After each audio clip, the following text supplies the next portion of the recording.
What if the most challenging moment of your life wasn't the end of the story, but the beginning of something more significant?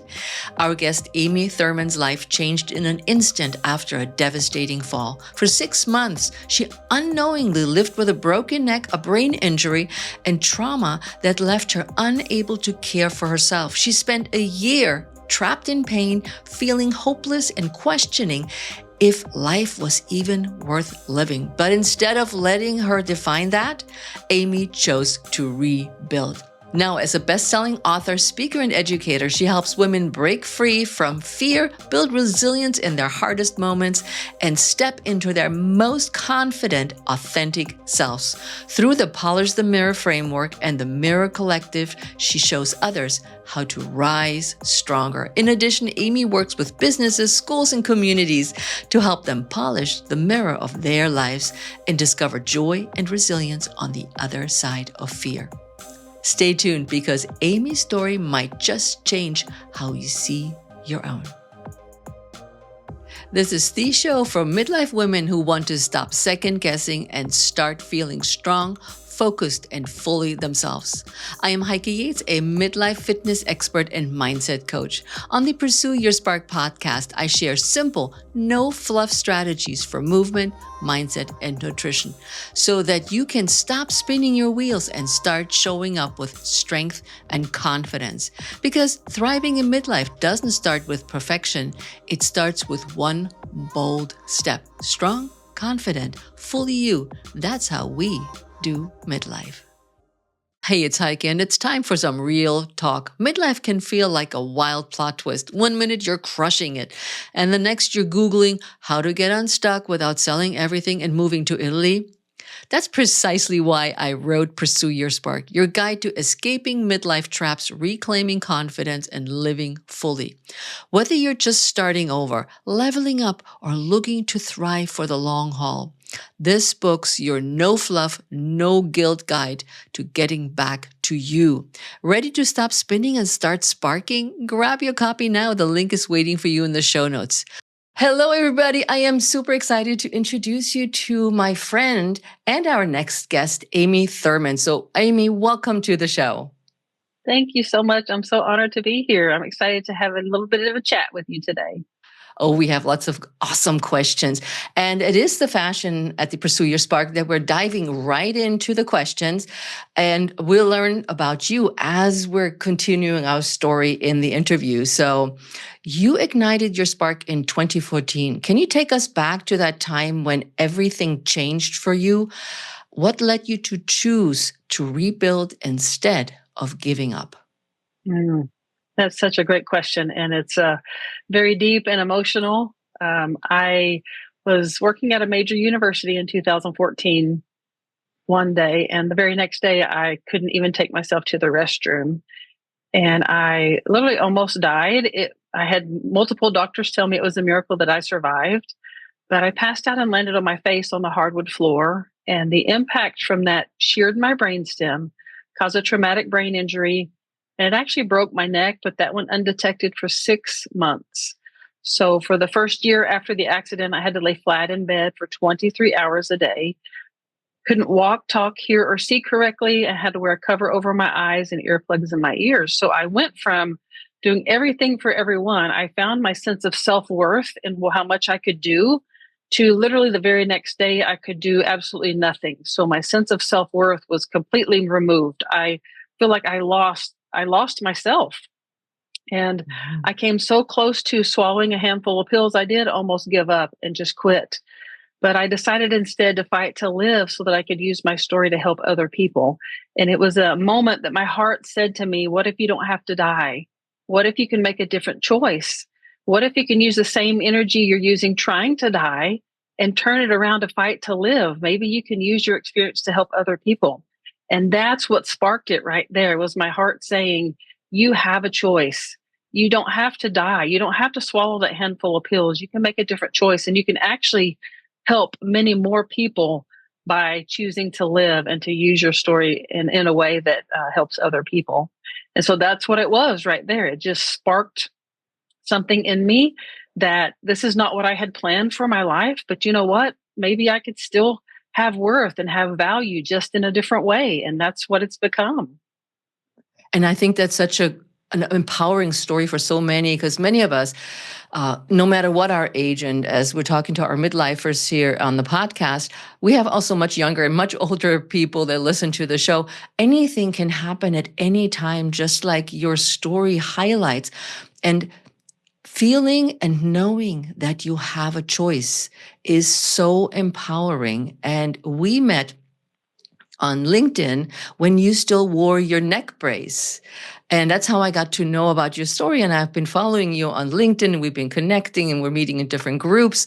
But I found this such an empowering story to share with my audience that I just had to have you on the show. And Thank you. during this time, Amy, I mean, that sounds silly to ask that question, but how did you prioritize yourself? It was difficult. Because I literally went from doing everything to completely nothing. I couldn't take myself to the restroom. My family had to do everything for me. And the way I prioritized myself was just thinking of things that I could do, because there were so many things I could not do. I had to switch that. I had to reframe that and think about things I could do. What could I do? And the only thing I came up with was I could put earphones in my ears and have someone, because I couldn't, my eyes wouldn't work correctly. So I had someone load up podcasts and audiobooks, and I began listening to Dr. Wayne Dyer, Tony Robbins, Rumi, and all kinds of luminaries, and just began pouring positive teachings and positive information in my brain so that I would not give up, so that I could keep going. And so the way that I chose myself was that I just reframed that negative thinking into something that worked for me. And that sounds simple, but it was a huge, huge impact. It had a huge impact on my life. And it is really what led to where I am and what I'm able to do today, that one simple choice. And it brings such a powerful feeling that you chose, and it's a small step. And I always talk about baby steps. And I mean, in relation to your story, baby steps, again, sound almost silly, but it is exactly that. You found that spark. You said, okay, I can look at it this way or that way. And that you knew that the road ahead was hard, difficult, and not just, oh, I made this choice and now things are great. What support was your family and friends during that time? They were a huge support. My husband had a full-time job. My youngest was 4 years old at the time. And so I completely missed that entire year of my children's lives. My daughter was a senior in high school. My older son was a freshman in high school. So those were very pivotal moments in all three of their lives, and they needed a lot of help, but especially the 4-year-old. And so my husband was busy with his job, taking care of me, taking care of the 4-year-old.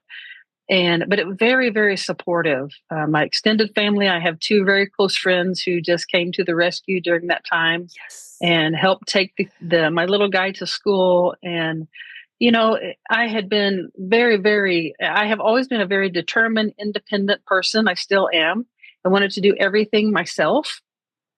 When you are stripped of everything and you can't do anything for yourself, you have to depend on other people. And if I didn't have to depend on them, I wouldn't have. So in a way, I see it as a gift, that it taught me that it's okay to ask for help. It's okay to receive help. It became such a gift to me to receive the help. And it taught me to now I ask for help when I need help, and I receive it much more freely than I did before. You just posted something on LinkedIn about that, which I thought was fantastic, because women have such a hard time asking for help. We always think we are the warriors. We can pull through. We can do it on our own, and we have the strength, and we can't show any weaknesses. But the opposite is so true, just like you said. And when you talk about the polishing the mirror, Amy, as a framework of transformation, what does this process look like? And how can women in midlife, or any woman for that matter, use it to get unstuck?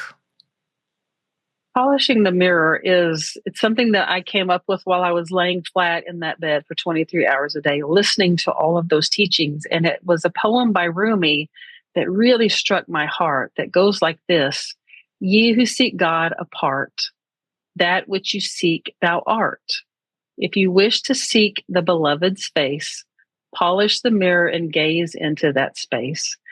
And that taught me that every answer I seek can be found within. I was looking outside myself. External validation was how I lived my life.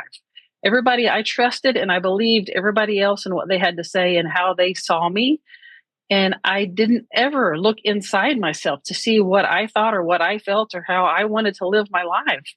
And this poem by Rumi taught me that I need to switch that every answer I seek can be found within. And so Polish the Mirror is about going within. It's a 3-step process. I call it the 3E framework. It's the first E is explore. That's self-discovery. We learn so much about other people and we don't even know enough about ourselves. We have to get to know ourselves. That's the self-discovery phase. The next one is expand, and that's self-value. We get our value from what other people tell us and from external validation, but we need to switch that. And everything, all of our value actually comes from not what we can do, but who we are. And the third E is evolve, and that's self-alignment. I can also say that these are self-discovery, self-love, and soul love. I talk a lot about the difference in self-love and soul love, but I also call them self-value and self-alignment because soul love to some people is just too far out there. But we are intended to live our lives the way we want to. We get to choose who we are. We get to choose what we do. We get to choose the power that we have and the people that we impact. And we need to figure out what's inside of ourselves and the life that we want to live, what our passions are, not what someone has taught us or what labels we wear or hats we wear or any of that. It's all about what's inside of us. And when we can figure out who we are at our core and we align with that and we live in alignment with that and we run our business in alignment with that, the world explodes. Literally, that's what happened in my life. It literally exploded with all of these opportunities and all of these people just coming at me with so many things to offer me. I was just shocked. I literally, I'm speechless, you can tell, because it's just so wild. I would make a list of all these things that I wanted to accomplish. And I have now disregarded that list because everything that I am accomplishing because I am self-aligned is so much bigger than anything that was on that list. And so when we live in accordance with our authentic self, in alignment with our authentic self, literally the world, you get to live the life of your dreams. And it just is such a wonderful, magical place. I just get so excited to share that with others, but that's the basis of Polish the Mirror. Yeah, that's what we talk about here on Pursue Your Spark as well, is, live authentic. Be willing to look within. Be willing to see the truth that you're seeking. And instead of what I call dimming your light, we are letting us shine bright. But it does take quite a bit of work to get to that point, to be willing to take that first step. And many women shy away from that and are afraid to take that very first step to say, okay, this is me, this is what I want. And when I think of one of your accomplishments that's just recently popped up, you were in Times Square on the billboard. There was Amy with her book, which we'll also get to talk about. But I don't think in your wildest dreams, you thought about that this would be happening. And I want all of our listeners to think what in their wildest dreams would they do. Now, it may not happen, but you have to have that vision and that willingness to embrace something new, something different. And it may be totally different from what you thought you started with. What do you think? Absolutely. Yeah. We put ourselves in boxes because that's what we're taught to do. We need to toe the line. We need to do what other people say. And that's not the case. That's not how we end up living the life of our dreams and being able to live our purpose and our passions. That seeing outside the box, allowing ourselves to see outside the box and trusting ourselves. That's a huge one that we as women, especially struggle with. And I think men do too. But as a woman, I know that personally, but I think men do struggle with that as well. But trusting ourselves is the key to this, because none of the rest of this is going to be effective unless we start with trusting ourselves. And that means we start by making mistakes. Maybe we trust ourselves and it doesn't go the way we expect it to, but you know what? We learn something from that so that the next time we do it differently. But it's just a matter of, as you said, baby steps of just building up that trust of ourselves and in ourselves, so that when a thought hits you, and this is what happens to me now, when a thought hits me that's like so crazy, I'm like, all right, let's try it. Let's do it. And those end up being some of the best ones now, because I've learned to trust myself and my inner voice and my authentic self and just go with it and allow it to be what it is. And the people who are not meant to follow me, who are not meant to be in my circle, they fall away. And that's okay. I have to be okay with that and allow them to go on their own journeys. Yep, I couldn't agree more. Amy, you also talk about the Mirror Collective. How does it help people step into their true potential or authenticity? What is it? The Mirror Collective is just a group that I created. At the beginning of this year, said, you know what, I want to step even more into my authentic self. I have done a lot of internal work over the last 10 years, a lot of internal work, but I want to do even more. And so I thought, I'm going to, and I said earlier, we know so much about other people, we don't know enough about ourselves. So I'm just going to create this program that I go through myself, and I'm going to call it something about a mirror reflection, because, Polish the Mirror is my business. And so I created this program for myself to dig more deeply into self-discovery. And then this crazy thought hit me, you know what? Other people might want to do this too. And they might need some accountability and they might need some guidance. So why don't I just open this up and allow other people to join me? And it's it's free, completely free, because I created it for myself. And I just thought I'll open it up and see who is interested. And 54 people are joining me on this. And it's just been, let's see, it's 5 weeks. We're 5 weeks in, and 55 people have joined me on this, including myself, self-discovery journey.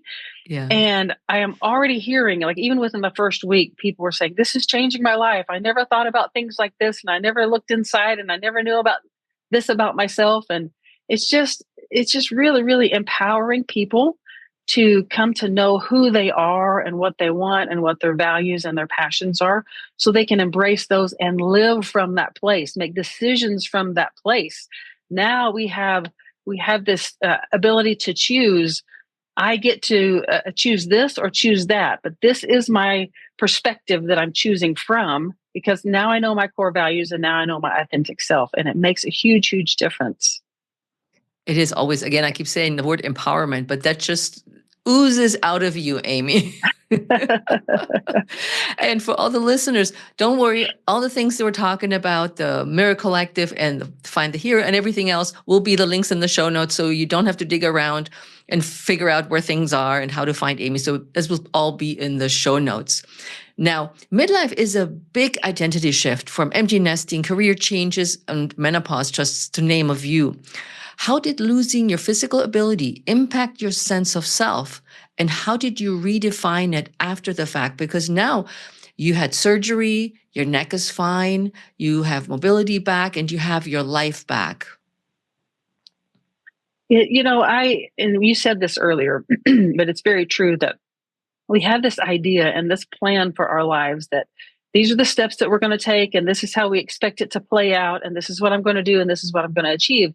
The path that I was on before my accident, I was going to get my doctorate, and I was going to impart more knowledge on students and, do some more research and share more about what I was learning about schools and communities working together. But that didn't happen. The plan that I had was completely stripped. And I fought for a long time to get back to that. That's what I wanted to do. But that wasn't what I was meant to do. I was meant to be able to reach more people with a message that was given to me, that I learned to create laying in that bed. And so I feel like it's so important that we are open to change and that we see things from a perspective of this may not be what I had planned and this may not be the way I'm expecting it to go, but you know what? It could turn out to be even better than I anticipated. And that's what happened in my life was I had this plan and I was trying to get back to the person that I was, but I wasn't meant to be that person anymore. I was meant to step into an even greater version of myself. And I had to allow that to happen. And I think it's so important for people watching and listening that you're open to allowing that to happen and not resisting it. It's that resistance that causes you to feel and to remain stuck. And if we can release that resistance and choose to allow things to be what they are and see them from a different perspective, it can literally be life changing for you in a way that you have never, ever even dreamed. What role does self-doubt play in all of this, Amy? We all doubt ourselves. That is Don't something, we? a part of being human.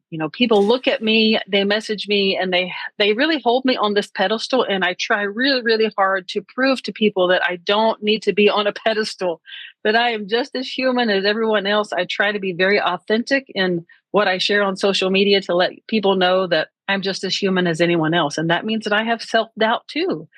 And when I have self-doubt, one of the things that I do, I keep track of, I make notes, I journal, I'm a avid journaler. And so I just write all the things down about every time I speak and the people who come up to me and share their stories, I'm writing those in my journal. So when I begin to doubt myself, first of all, I think of how far I have come. I literally was incapacitated and I couldn't lift my head off the bed. To now I'm speaking to thousands of people from stages and sharing my message and being on Times Square, all kinds of things like that. But I also go back to my journals and I look through those and I remind myself of the impact that I have and am having on other people. And so I think it's whatever works for you. That self-doubt is going to come up. Like we can't fight that. It's part of being human. So we allow it, we accept it, but we figure out a tool or a resource to help us when we do get to that point. Yeah. In your book, Finding My Hero Within is about inner strength. What's one step, which ties in with what we just talked about, how women can take, what is one step that women can take to discover their inner hero? I think just allowing yourself to be who you are, first of all, it's that self-discovery piece. We grow up and we're taught to behave a certain way. We're taught to believe a certain way. We're taught to do all of these things. And that's what we do as children. And then we take it into our adulthood and that's who we become. But maybe that's not the person that you were meant to become. So I think it's the first step is the self-discovery. You've got to figure out who you are at your core. What do you really like aside from your labels and the roles and the hats that you wear? Just you. What do you really like? What are you passionate about? What do you want to do? And what brings you joy? When I do talks, I always talk about how the destination is not success. Our destination is joy. And when we seek joy, success is a byproduct of that. And so it's very important that we seek things out and make room for joy in our lives. Joy is not something that we earn or not something that we do when we have time. Joy is something that we schedule into our lives so that we can live the life that we want to live. It is what keeps us going. Joy is not a Yeah. reward. It is the fuel that helps us make it through day by day. Absolutely. I think about in terms of fitness and it just comes to mind because I'm currently training for a aqua bike, which is a part of a triathlon, but you swim first and then you bike and you don't do the run. And I was just thinking when you mentioned that, it's like the destination or the end is to get the medal and the t-shirt because you paid for it, Right. the after race food. Right. But the joy throughout the training, as you can see, you're getting stronger and you feel better, you breathe better, all the niggles and pains go away over time. And then when you toe the starting line, you feel so ready and pumped because all along the way, you've had these moments of joy. And yes, there are some moments when you go, oh, my workout really stunk today. But it's the process as you keep going and you feel that joy, like I said, towing the line and saying, oh, I'm ready for this. I trained for this. I overcame the obstacles of not having shoes, forgetting my water, but here I am. Look at me now. Exactly. In my brain, because I don't do that kind of thing, my body just doesn't allow me to at this point. When you were talking about that, I was thinking my joy would be when I cross the finish line of, okay, all of this that I have trained for, I've done it. I have accomplished this. No matter what place I came in, I did it. And that would bring me great joy in that situation. Absolutely. Yeah. The finish is the good thing too. Absolutely. And I always think, because people are like, oh, look at how many medals you have. And I said, yeah, I paid for all of those, but I finished the race. In order to earn this joy, I had to do all the steps to get to that part. And to wrap things up, I always ask my guests to share their top tips for pursuing their spark, which are strategic, purposeful, authentic, resilient, and knowledgeable.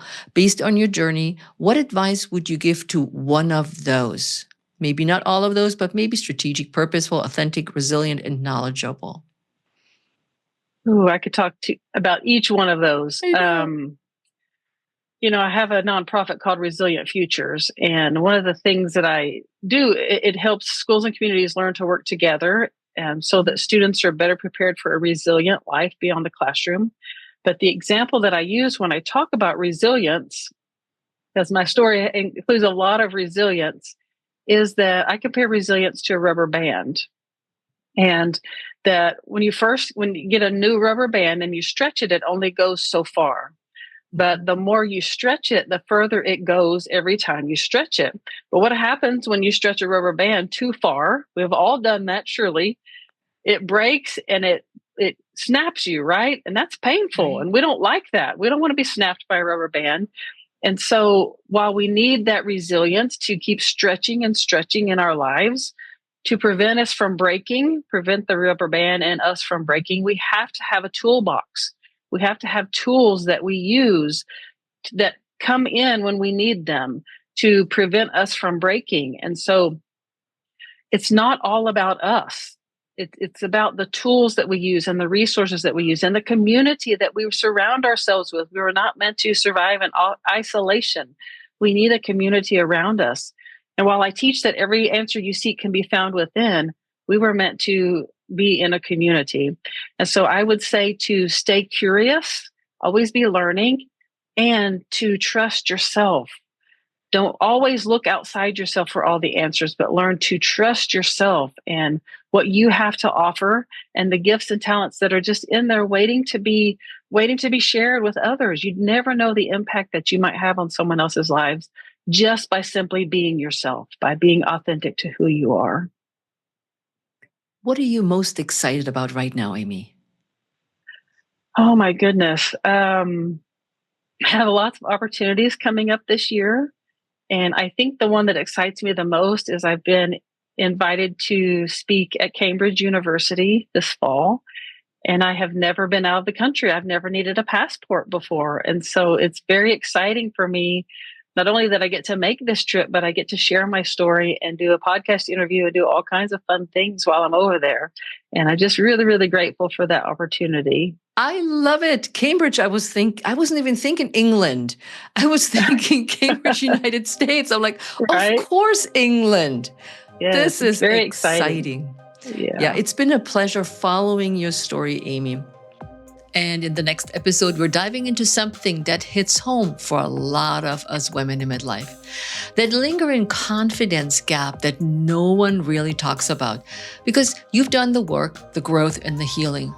But you're still holding back, still second-guessing yourself in the moment that matters, still shrinking just a little to keep the peace. Does that sound familiar? The next episode is your reminder. You don't need more time. You don't need to be more ready than you already are. You just need to stop waiting for permission to take up space.